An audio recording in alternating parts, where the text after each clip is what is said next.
State-of-the-art stealth fighters, a brand new aircraft carrier, soaring budgets, and a reduction in the number of troops. No, this is not your grandfather's Chinese military. The People's Liberation Army was long known not for superior tactics or technology, but for sheer manpower.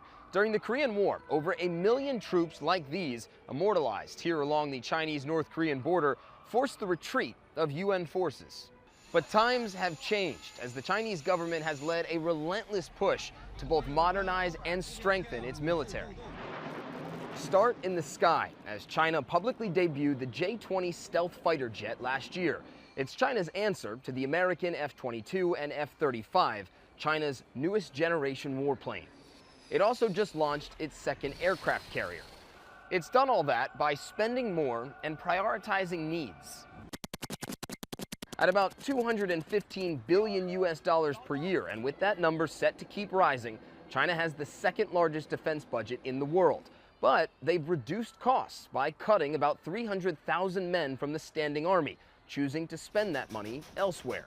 It's all designed for a future China that can project its military far beyond its borders and compete with the United States, not just in Asia, but everywhere.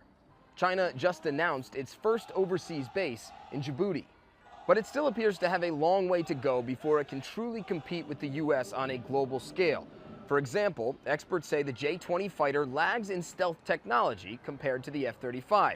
Its new carrier won't enter service until likely 2020, and when it does, that will make 2 carriers for China and 10 for the United States. The US also spends more than double what China does on its defense budget and has hundreds of bases overseas. The Chinese are just now building their first base. Finally, we don't know exactly what the Chinese military is capable of on the modern battlefield. China's last war was a 6-week engagement with Vietnam in 1979. How well today's military would fare in a major power war is pure speculation. China knows that it's lagging behind the US, but the government seems determined to try and catch up.